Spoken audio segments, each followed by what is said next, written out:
Electrohomoeopathy के अध्ययन के क्रम में आज हम लोग एरेथमिया आपका रोग का होने का कारण पर अध्ययन करेंगे। किस किस कारण से एरेथमिया होता है ना, और फिर इसके होने के पर लक्षण क्या देखने को मिलते हैं और कौन कौन सी इलेक्ट्रोहोम्योपैथिक औषधियों के माध्यम से इसको हम आपको कंट्रोल कर सकते हैं, है ना।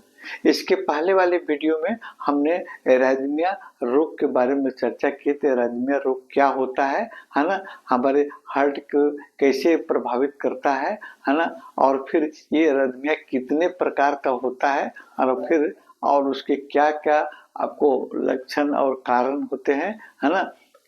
कल हमने इसके वीडियो पर आपको चर्चा किए थे, इस रोग पर चर्चा किए थे। आज हम आपको एरेथमिया के होने का कारण क्या होता है इस पर हम चर्चा करेंगे। किस कारण से आपको एरेथमिया रोग होता है। जैसे हमने आपको कल बताया था कि आपका ये हार्ट है, हार्ट के 4 चैम्बर है ना, right आर्टियम, left आर्टियम, right ventricle, left ventricle है ना। और इसी राइट आर्टियम के ऊपर सबसे ऊपर वाले भाग में एक आपका प्राकृतिक पेसमेकर है ना, जो इलेक्ट्रिक करंट उत्पन्न करता है, आपके हार्ट को धड़कने में मदद करता है ना। इसके बारे में भी कल हम बताए थे, है ना। आज हम आपको ये एरेथमिया है ना, एरेथमिया आपका हृदय का धड़कन का अनियमित होना किस कारण से होता है इस पर हम चर्चा कर रहे हैं। तो सबसे पहले आपका पहला कारण होता है कि आपको पेसमेकर की खराबी।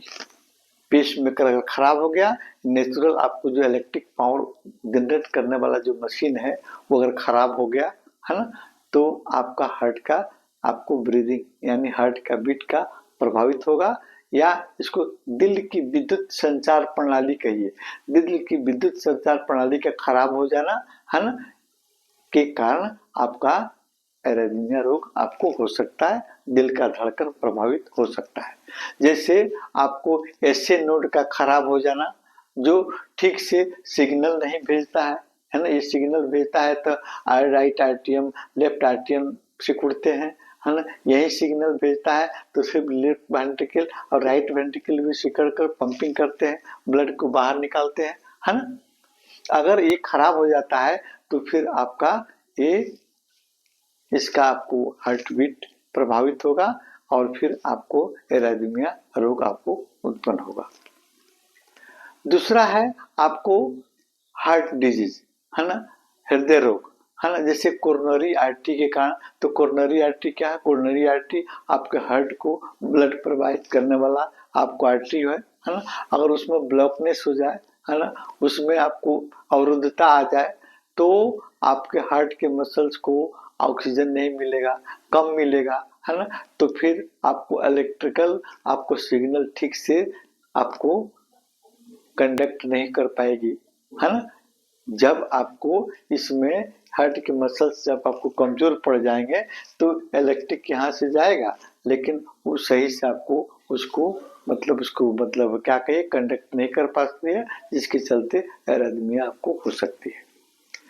तीसरा कारण जैसे आपको हार्ट अटैक, तो हार्ट अटैक में क्या होता है, उसमें भी आपको हार्ट की मसल्स नष्ट हो जाती है, खराब हो जाती है ऑक्सीजन के अभाव में, है ना। और उसके बाद में वो मसल्स आपको प्रभावित हो जाती है, उसमें करंट सही से जनरेट नहीं हो पाता है और फिर आपको एरेथमिया आपको होगा, है ना। और हार्ट की वाल्व की खराबी कारण, जैसे हार्ट के वाल्व आपको राइट आपको आरटीएम से लेफ्ट राइट वेंट्रिकल में आपको ट्राइकॉस्पिड वाल्व है, आपको उसी तरह आपको यहाँ से गंदा रक्त आपको लंग्स के जाने के लिए आपको पल्मोनरी वाल्व है, और फिर अगर आपको एरोटिक वाल्व है और यहाँ माइट्रल वाल्व है। अगर ये वाल्व खराब हो जाए है ना, तो आपको किसी भी चैम्बर में ब्लड जमा रहेगा, और ब्लड जमा रहेगा तो उसका प्रेशर पड़ेगा है ना, दबाव पड़ेगा है ना, और फिर आपको इलेक्ट्रिक करंट आपको सही से जनरेट नहीं हो पाएगा और फिर आपको एरेथमिया आपको होगा। आपको इलेक्ट्रोलाइट्स का इनबैलेंस होना, जैसे हमारे शरीर में ब्लड में सोडियम, पोटासियम, कैल्शियम, मैग्नीशियम है ना, ये आपको तत्व होते हैं है ना, जो हमारे ब्लड को बैलेंस रखने में, हमारे बॉडी को बैलेंस रखने में मदद करते हैं। हम अगर इसकी अधिक मात्रा हो जाए या मात्रा कम हो जाए तो एरेथमिया आपको हो सकती है। इसकी तरह हाइपरथायरॉयडिज्म है ना, जिसमें आपको इस रोग में हाइपरथायरॉयडिज्म में हार्मोन्स का ज्यादा निकलता, तो फिर आपको ट्रैकीकार्डिया, हार्ट की धड़कन को बढ़ा देता है। और उसी तरह हाइपोथायरॉयडिज्म में अगर आपको हार्मोन्स का कम निकलना, आपको फिर वो आपको ब्रैडीकार्डिया यानी हार्ट की धड़कन को कम कर देता है, जिसके चलते आपको एरिथमिया रोग होने का कारण बनता है।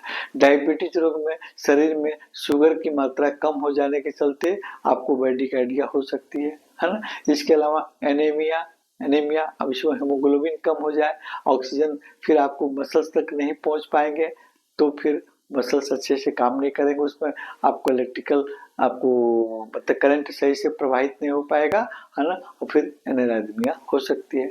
कुछ दवाओं का इफेक्ट, जैसे मानते हैं एंटी एनर्जिक दवा, जैसे मानते किसी का हृदय ज्यादा धड़क रहा है, उसके लिए डॉक्टर ने दवा प्रिस्क्राइब किया है, और वो दवा की मात्रा अगर अधिक हो जाए, कम हो जाए, या तो फिर आपको एरिथमिया आपको हो सकती है। शराब का सेवन, गांजा, भांग, अफीम या आपको स्टिमुलेंट ड्रग, जो आपके शरीर में उत्तेजना पैदा करने वाले औषधियां हैं, ये भी आपको एरिथमिया रोग होने में आपको मुख्य भूमिका निभाते हैं। और उसके अलावा आपको शरीर में यहाँ से किसी भी आपको हार्ट के किसी भाग में गलत रूप से सिग्नल का आपको जनरेट होना, है ना, आपको हार्ट के किसी भाग से भी आपको सिग्नल या करंट उत्पन्न हो जाता है, जिसके चलते एरिथमिया आपको हो सकती है ना। इसके अलावा आपको वेंट्रिकल, आपको ये वेंट्रिकल जिसमें आपको ये वेंट्रिकल, राइट वेंट्रिकल या लेफ्ट वेंट्रिकल का खराब हो जाएगा, तो फिर आपको यहाँ से करंट जनरेट होकर आएगा यहाँ पर आपको लेफ्ट वेंट्रिकल के पास में, और ये वेंट्रिकल खराब रहेगा तो इसमें आपको मसल्स इसके जब खराब रहेंगे तो फिर इसमें आपको करंट प्रवाहित नहीं होगा, और फिर एरिथमिया रोग आपको होने का कारण होगा। लक्षण क्या क्या देखने को मिलते हैं, जैसे हार्ट का तेज रूप में धड़कना, जल्दी जल्दी धड़कना, है ना, तेजी से धड़कना, धड़कन का बीच बीच में रुक जाना या कम हो जाना, है ना, ये सिम्टम आपको देखने को मिलेंगे, है ना। कभी कभी चक्कर भी आते हैं। चक्कर क्यों आते हैं, जैसे इरेगुलर हार्ट बीट होगा, है ना, आपका हृदय अनियमित रूप से धड़केगा, तो फिर पर्याप्त मात्रा में ब्लड आपके ब्रेन तक नहीं पहुंच पाएगा, ऑक्सीजन नहीं पहुंच पाएगा, है ना, उसके चलते आपको चक्कर आ सकती है, बेहोशी हो सकती है। इस परिस्थिति में आपको सांस लेने में भी कठिनाई होती है, सीने में दर्द हो सकता है ना, घबराहट और बेचैनी होती है।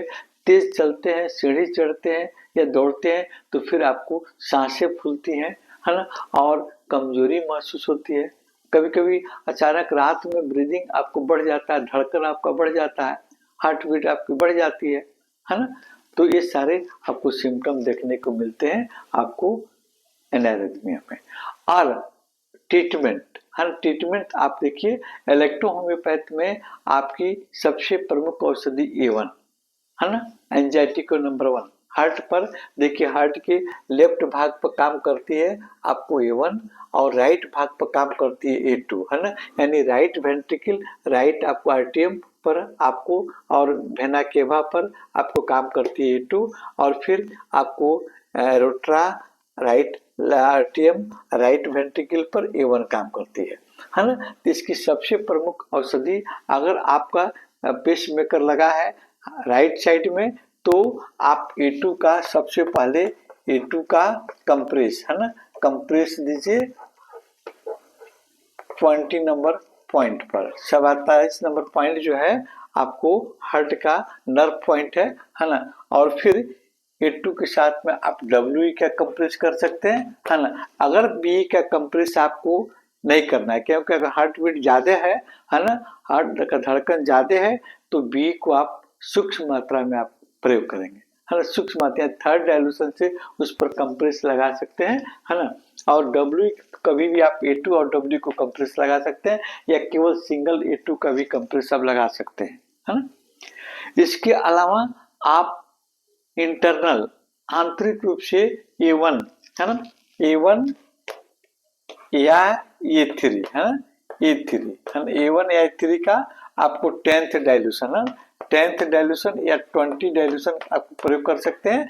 इसके अलावा देखिए, इसकी आपको नर्व की मेडिसिन आपको हार्ट को बीट को कंट्रोल करने में, आपके नर्वस सिस्टम की आपको जो आपको नर्व की औषधि है F1 है ना, तो F1 को इसके साथ हम जोड़ेंगे F1 है ना। अगर पेशेंट को सांस लेने में दिक्कत है तो P ग्रुप की औषधि को P1 भी जोड़ेंगे है ना।